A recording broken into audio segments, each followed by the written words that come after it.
السلام علیکم ناظرین۔ حضرت سلطان سید اشرف جہانگیر سمنانی قدس سرہ فضائل و کمالات شیخ نجم الدین کبریٰ فرما رہے تھے کہ ان کی نگاہ تصرف سے کتا ولی ہو گیا تھا۔ حضرت کے خلیفہ قاضی رفیع الدین کے دل میں خطرہ گزرا کہ آیا کہ اس زمانے میں بھی کوئی ایسا ولی ہوگا جس کی تاثیر نظر سے جانور ولی ہو جائے۔ حضرت کے قلب مبارک پر ان کا یہ خطرہ ظاہر ہو گیا۔ مسکرا کر فرمایا کہ شاید اس کا عالم میں ہوں۔ حضرت کے مرید کمال جوگی کے یہاں ایک بلی پلی ہوئی تھی۔ کبھی کبھی حضرت کی نظر ان پر پڑ جاتی تھی۔ فرمایا کہ کمال جوگی کی بلی کہاں ہے، میرے سامنے لاؤ۔ جس وقت اس بلی کو حضرت کے سامنے لائے، حضرت محبوب یزدانی کچھ اسرار معرفت بیان فرما رہے تھے۔ کہتے کہتے ایک حالت گرم پرجوش طاری ہو گئی اور چہرہ مبارک کا رنگ بدل گیا۔ حاضرین پر ایک ہیبت چھا گئی۔ معلوم ہوتا تھا کہ حضور کے قلب مبارک سے روح پرواز کیا چاہتی ہے۔ کمال جوگی کی بلی کان لگا کر حضرت کے کلمات معرفت کو سن رہی تھی۔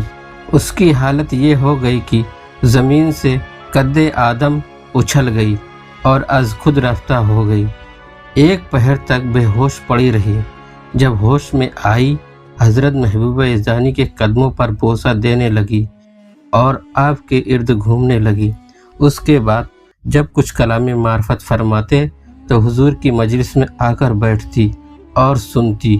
جب کوئی مہمان خانقاہ عالی میں آتے تو ان کے تعداد کے موافق آواز دیتی۔ باورچی اسی قدر مہمانوں کا کھانا پکاتا اور بی بی گربا کو باقاعدہ دسترخوان بچھا کر ہر قسم کا کھانا پیش کیا جاتا۔ حضرت اگر کسی اصحاب کو بلانا چاہتے تو بلی سے فرما دیتے، وہ ان کے مکان کے باہر جا کر آواز دیتی۔ وہ سمجھ جاتے کہ حضرت نے بلایا ہے۔ ایک دن حضور کی خانقاہ میں جماعت درویش میں مسافر آئے۔ بلی نے بعادت معمولہ تعداد درویش کے موافق آواز دی، مگر کھانا بھیجنے کے وقت ایک شخص زیادہ نکلا۔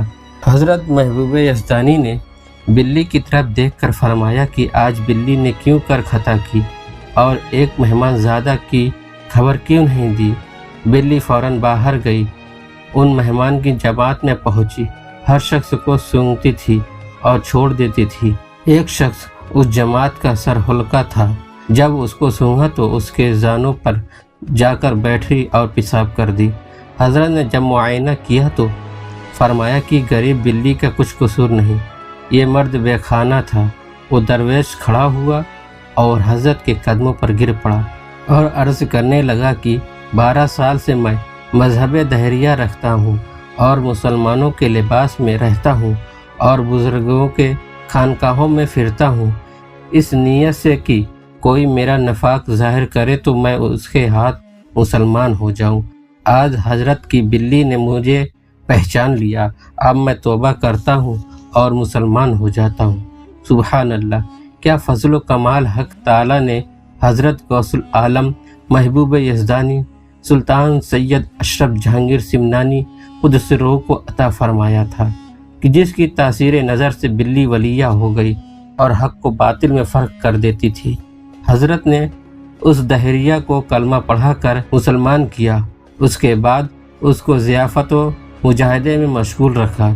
جب تصفیہ باطن میں کامل ہو گیا تو تاج خلافت دے کر بندگان خدا کی ہدایت کے واسطے شہر استنبول بھیج دیا۔ بعد وصال حضرت محبوب یزدانی کے چند سال بیوی گربا حضرت نور العین صاحب سجادہ مخدوم زادہ کی خدمت میں رہی۔ ایک دن باورچی خانے میں دیگ میں دودھ گرم ہو رہا تھا۔ اس کی بھاپ جو چھت تک پہنچی، ایک کالا سانپ دیگ میں گر پڑا۔ باورچی کو اس کی خبر نہ تھی۔ بیوی گربا بار بار دیگ کے کنارے پھر کر اشارہ کرتی۔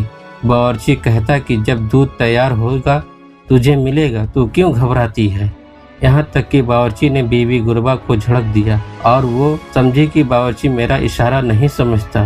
اگر یہ دودھ فقراء میں تقسیم ہوگا، اس کے زہر سے لوگوں کی ہلاکت ہوگی، اس لیے ایک ہی مرتبہ میں کود کر ڈیگ میں جا گری اور شہید محبت ہو گئی۔ جب دودھ پھینکا گیا تو کالا اور زہریلا سانپ نکلا۔